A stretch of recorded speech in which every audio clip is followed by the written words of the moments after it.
how's it going, guys? Hope you're doing great. Happy New Year to you all. This is my first video in 2026, so have a blessed, prosperous, and abundant New Year to everybody. I'm also hopeful that my New Year is going to be great. Today, I want to tackle the topic of debt consolidation or debt, um, you know, attacking the debt and taking care of it, right?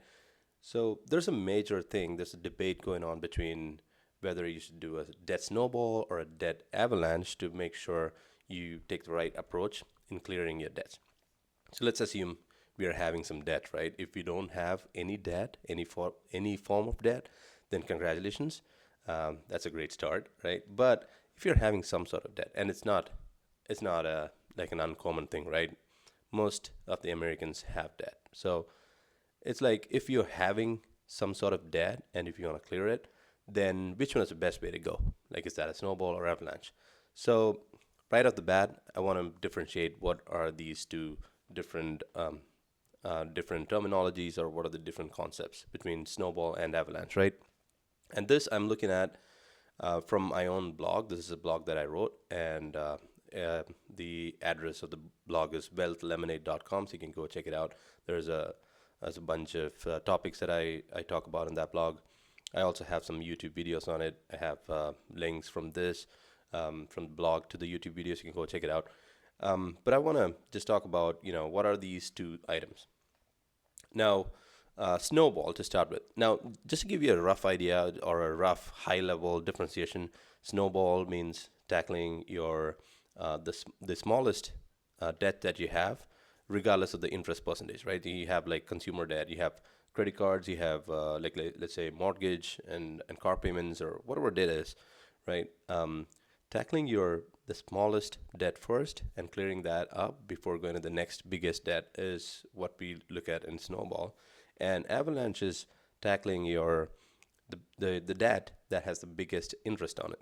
Like, for example, if you have a car payment and that's not your smallest of debts, but you have a bigger interest percentage on it, then from a mathematical and a logical point of view, then that's the one that we would tackle first. We would just finish that off and then go to the next, and so on and so forth. So that's primarily the major difference between a debt snowball, and a debt avalanche. Now let's take a deeper dive into what each means, right? So you've seen a lot of financial gurus talk about why debt snowball is great, because it's quick wins, right? Just like the title says, just quick wins and big feels. So always when you have quick wins, it ties up to human nature or human behavior, right? There's some element of psychology that's tied up to it, right? So in here, what happens is, in debt snowball, you're actually lining up your debts from the smallest to the biggest, and you're just paying the minimum on everything else, right? Um, because what happens is, once you're able to tackle that one debt and that is done, and you are no longer having that debt in place, then you feel like that's like a instant gratification, right? It's your mind telling, your psychology telling you, hey, you have a win there, and that's actually it's it's it's gathering some moss, and it is like from a mental standpoint, we're trying to say, hey, I can do this, right? Because most of these people, if you look at the common theme across all the people who are buried in debt, they feel like they can't come out of it, right? And they go into further and further debt, and they try to make ends meet. But what happens is, once you have the psychological element of getting into, tackling a debt and winning that debt, then you are able to perform much better. And there's hope, then there's optimism. You feel like, okay, now I can tackle this debt, and now I can, come out of that debt, right? So that's how we do it. And why this rocks is, just like it said, it's an instant gratification. Um, you get to cross stuff off your list, like it says, and that's a great momentum machine, and it every win fuels your fire, and it makes it easier to keep going, and it is also less overwhelming, right? When you focus on one small thing, then it's actually, it's a smaller action plan. You don't have to keep score of a bunch of things. You can just look at that particular specific action item and just go for it, right? It also gives you a sense of momentum, and this is real.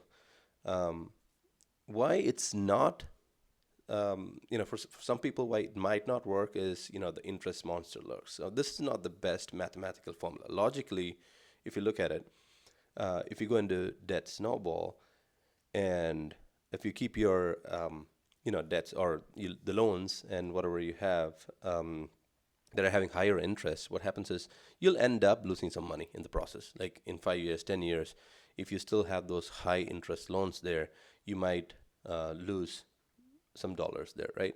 So that interest monster lurks, and you end up paying more interest if you ignore the big scary debts with high rates, right?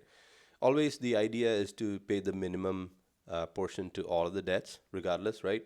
Just to make sure that you don't end up getting into the collection process and bankruptcy and whatnot. Always, um, you know, keep paying the minimums on all the loans. But you're not tackling the higher interest. You're tackling the ones with the lower balance on it. So it's not always the cheapest. It doesn't the math doesn't add up in your favor, right? And that's obvious. So who is it for? So if your discipline score is below a 7 out of 10, then this is your jam. And don't be embarrassed. I myself could be a 6 out of 10 most of the times, right? Um, and, you know, everyone, we are common people. We are not financial ninjas. And we might need to, have some psychological benefit to what we are doing because these are all long term, right? We have accumulated all these debts in a long period of time, and tackling also would take a long time. So we want to make sure that we have that psychological element of winning that keeps the momentum going. So if you feel like you're a mathematical genius and you're, in terms of discipline, you don't care if it is 5 years, 10 years, or 15 years, you can keep the exact same momentum going, then this might not be your gig, right? But if you feel like you're like common people, you get your ups and downs. And let me tell you, this works for majority of the people. For 9 out of 10 people, a debt snowball would work. And there's going to be some factors that'll be specific to each individual case. And I can't speak for everybody, but for the most for the most of the scenarios, most common scenarios, a debt snowballing might work on it. Like you would have heard Dave Ramsey vouch on it. And the reason why Dave Ramsey is so adamant and very confident in saying that Debt Snowball works better than Debt Avalanche is because of the psychology part, because of the mental part, right? Because he knows from the years of doing this, years of being a financial guru, he himself doing some of these plans himself, taking those actions, getting out of debt, and winning in life. He knows that that's what works, and it works for most of the human beings, I would say, and because we are all emotional creatures, right? So now let's see what debt avalanche is. So here, what we're trying to do is, we are trying to get the interest rates laid out instead of the balance amount laid out. We're trying to get all the interest rate written down, and we're going to tackle the highest interest. And this is always the mathematically or logically best approach, right? And that's kind of obvious. It's a given.